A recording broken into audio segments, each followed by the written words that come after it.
राधे राधे। ओम नमो भगवते वासुदेवाय। ओम नमो नारायण।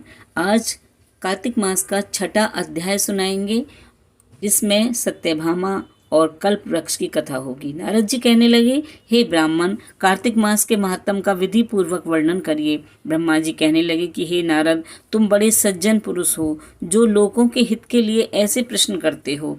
अब मैं ऐसी कथा तुमसे कहता हूँ जिसके सुनने मात्र से पापों का नाश हो जाता है।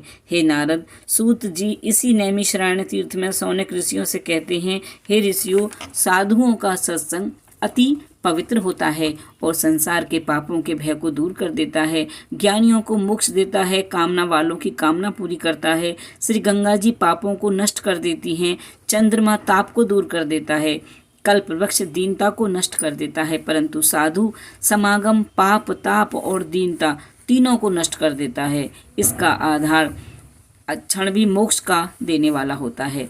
इतनी वार्ता सुनकर ऋषि कहने लगे कि हे सूत जी, आप कृपा करके कार्तिक महात्म इतिहास तथा प्रसंग सहित सुनाइए। तब सूत जी कहने लगे, हे ऋषियों, एक समय भगवान कृष्ण से कमल जैसे नेत्रों वाली श्री सत्यभामा जी कहने लगी कि मैं धन्य हूँ, मेरे माता पिता भी धन्य हैं, जिनके मेरे जैसी कन्या उत्पन्न हुई, जिसके पति आप भगवान हुए। आप 16,108 रानियों में सबसे अधिक मुझसे प्रेम करते हैं।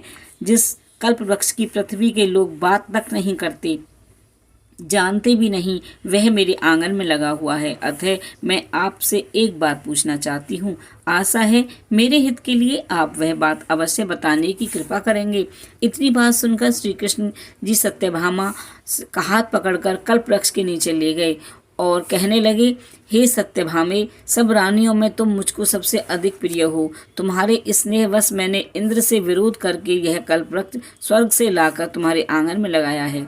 अब तुम मुझसे यदि गुप्त से गुप्त बात पूछोगी तो वह भी मैं बतलाऊंगा। सत्यभामा कहने लगी, हे स्वामिन, पहले जन्म में मैंने ऐसा कौन सा पुण्य काम किया था जिसके मैं आपकी अर्धांगिनी बनी और गरुड़ पर बैठकर आपके साथ इंद्रादि लोकों में भी जा सकती हूँ।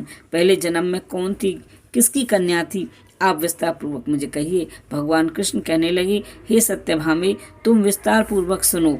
मैं सब वृतांत विस्तार पूर्वक कहता हूँ।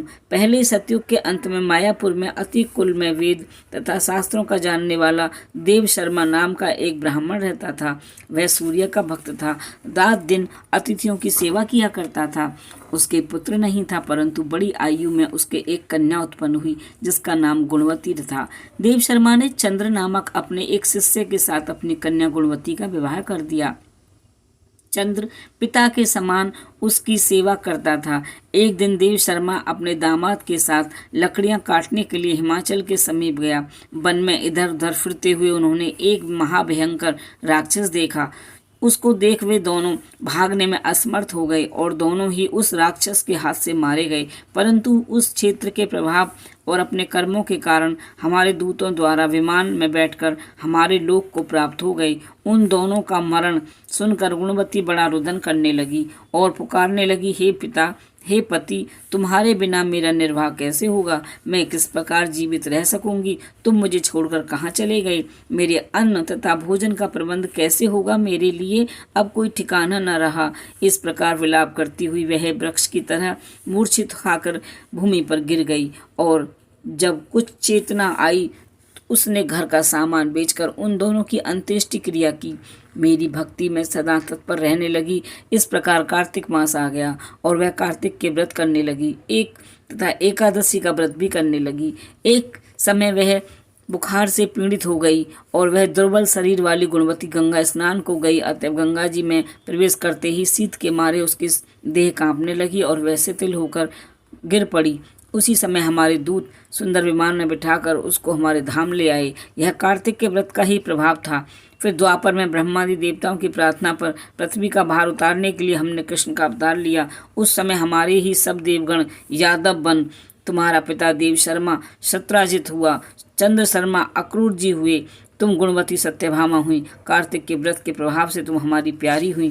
तुमने आजन्म तुलसी के वृक्ष का पालन किया, इसी से तुम्हारे आंगन में कल्प वृक्ष है। कार्तिक में तुमने दीप दान किया, इसी से तुम्हारे घर में लक्ष्मी स्थित है। जो कार्तिक मास में तुमने व्रत किए थे, उसी से तुम हमारी अर्धांगिनी हुई।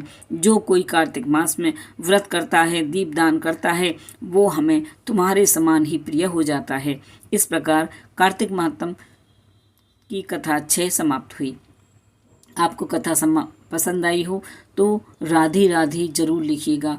कार्तिक महीने के सभी 35 अध्याय कथा हम आपको पूरे महीने सुनाते रहेंगे। कार्तिक मास की व्रत, पूजा पाठ, दीपदान की विधि सभी हमारे चैनल पर अपलोड हैं। एक बार हमारे चैनल पर विजिट कीजिए तो आपको कार्तिक मास की सभी पूजा पाठ, पथवारी माता, पीपल देवता की सभी की आपको हमारे चैनल पर वीडियो मिलेंगे। पथवारी माता, पीपल पथवारी की जो पूजा करते हैं ना, उसकी वीडियो भी मैं बहुत जल्दी आप तक लाऊंगी। वैसे मैंने पहले डाली हुई है, आप विजिट करेंगे तो आपको वहाँ से वीडियो मिलेगा। तो बने रहिए मेरे चैनल पर इस तरह की अच्छी अच्छी पूजा देखने के लिए। कोई स्पेशल पूजा की विधि आप देखना चाहते हैं तो आप मुझे कमेंट्स बॉक्स में बताइएगा, मैं उसकी वीडियो आप तक जरूर पहुँचाऊँगी। राधे राधे।